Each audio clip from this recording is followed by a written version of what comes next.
Welcome to the Financial Wellness Academy, educating and empowering you to master your money stuff so that you can live the life that you desire. My name is Caitriona Ellis, and on today's vlog, we're going to talk about the spectrum of money and where perhaps you are right now on that spectrum. So, in my opinion, on the spectrum, there's three key points. The first is to one extreme, and it's the extreme of avoidance. It is somebody who doesn't enjoy talking about money, has no idea as to what financial wellness looks like for them, doesn't even want to think about that. It's too overwhelming. So they avoid money.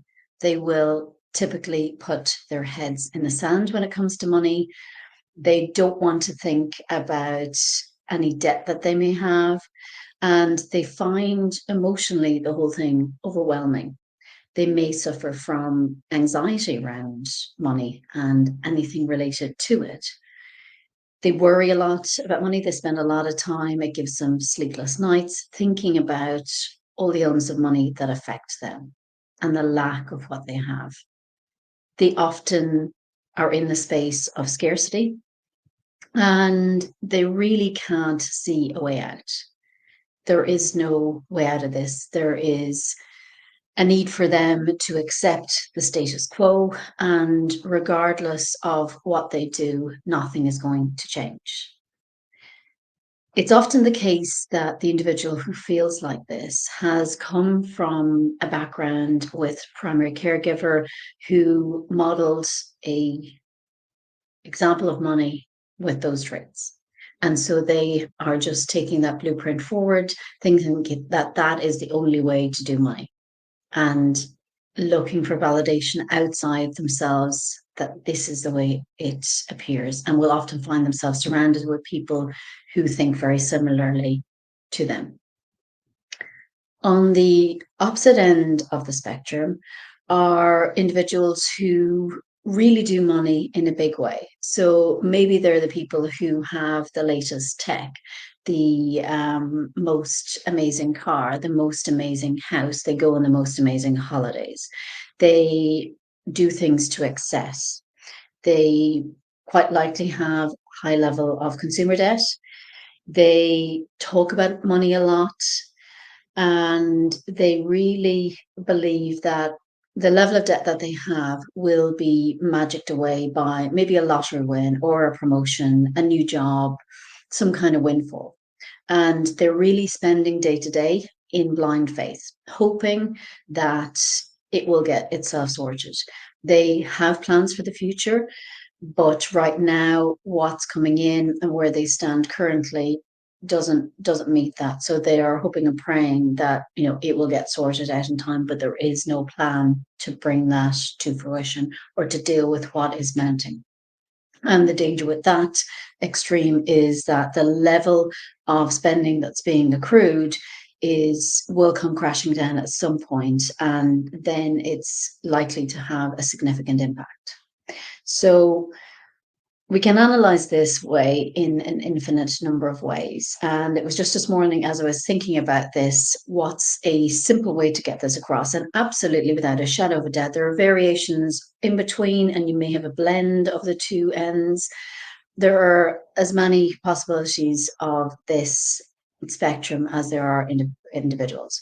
So, but this is just to give you a very simplistic way to look at it, and maybe to identify, where do you lean to on that spectrum. The next piece I want to share with you on this is the idea of what does balance look like? So if I have a healthy relationship with my money, which is absolutely possible and something I've explored over the last 8, 9 years, what does that look like?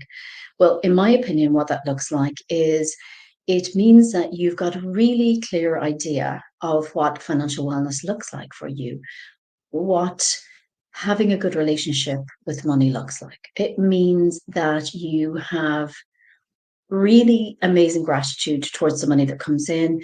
You joyfully pay any bills that are owed. You have a plan in place to address any debt that you have.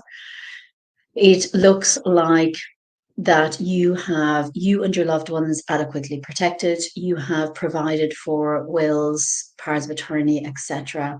And you have plans in place and savings in place for the provision of you and your loved ones in the future, and whatever the future looks like for you. You've got a really amazing sense of diversification, both in your income and your investments. And so when challenges arise through life, as they do for all of us, you have sufficient pots, sufficient spread, good protection to cope with those without them being a wipeout scenario. And that feels in a really amazing place to be. So if you're listening to this thinking, wow, that sounds like a great place to be, how can I possibly get myself to that? Well, it doesn't happen overnight. It's something that's taken quite some time for me to get to. And it has happened through a combination of educating myself, improving my own financial literacy, and also taking action about what I was learning to make sure that the traits of what money and balance looks like for me were present in my life. And those happened just one by one.